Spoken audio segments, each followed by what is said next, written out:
I never was a Hee-Haw fan. But I became an Archie Campbell fan when I became a disc jockey, and I started looking for funny music to play on the radio. Somebody handed me an Archie Campbell record that said, Rindercella. And the flip side was that one, you were gone, you know, where, oh, where are you tonight? Well, I played it, and I fell in love with it. I thought that was great. And as I would get invited to go out and do a little storytelling here and there, I started including that in the program. I worked it out, and I made a few changes in it. But it's called Rindercella, and Archie's gone now, but I guess this is just my way of saying thanks, Archie. Once upon a time, you'll notice I start talking like Archie right away.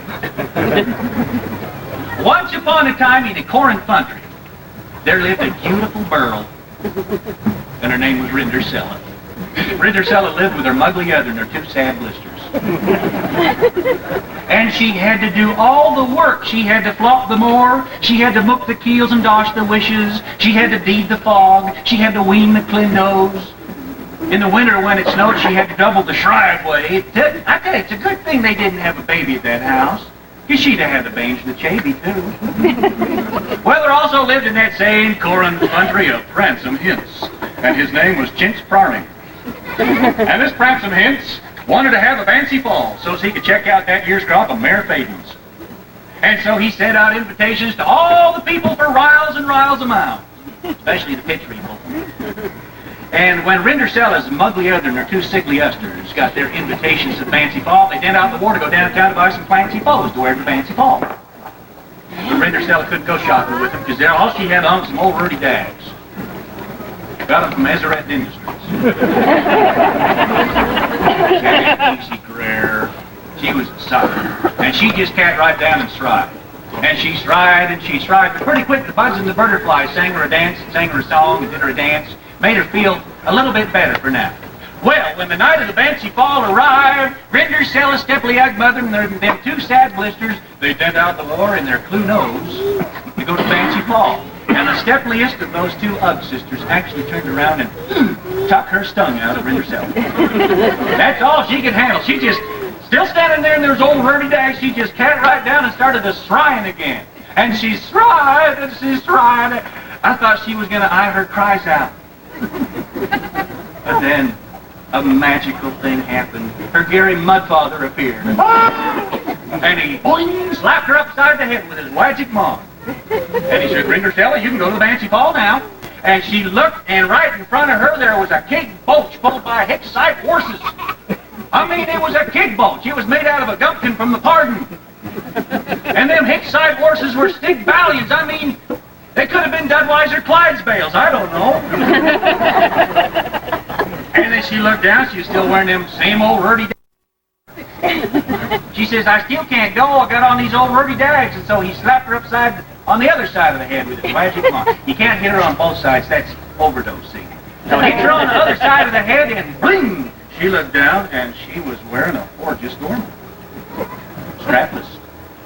She said, all right! And she climbed into that keg boat and was all ready to say, giddy up. And that Gary Mudfather leaned in and he said, now, Rindercella, you listen to me and you listen good. I rented that gorgeous Gormal from Rinda Longstaff.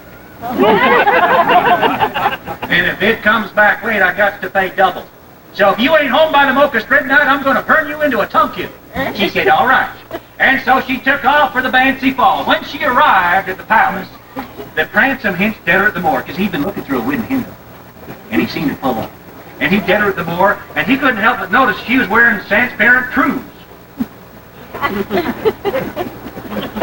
Never seen a girl like that. And they danced all night. They ranced around the dune. Night under the roses of the muggly other and her two sad blisters. Of course, they didn't recognize her, because she didn't have on those old ruddy dags and that easy grayer. Plus, she was wearing a mask, just like the Roan Angel.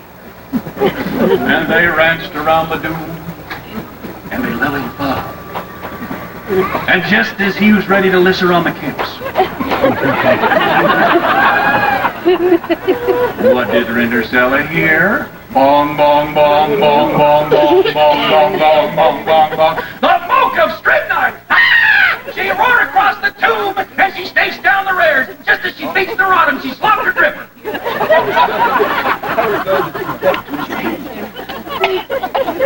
Well, that Pransom Hintz picked up that slant-staring tripper.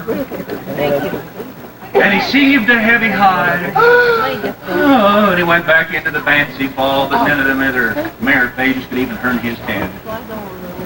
The very next day, he went all over that Cadgett Kingdom, looking for the beautiful girl who would slop her dripper. Finally, he got to Rindercella's house, and he tried that slipper on her muggly other. And it fit the deal. And he tried it on each one of her two-step Leod sisters. And it fit the deal. Too many forms and cunions on their pinky teeth. And they tried it on Rindercella's foot, and it fit in. And they got married. And they laughed heavily after every word. And the story to the Maury is this: if you want to lull in fun with a prancing hinge, don't forget to slop your dripper.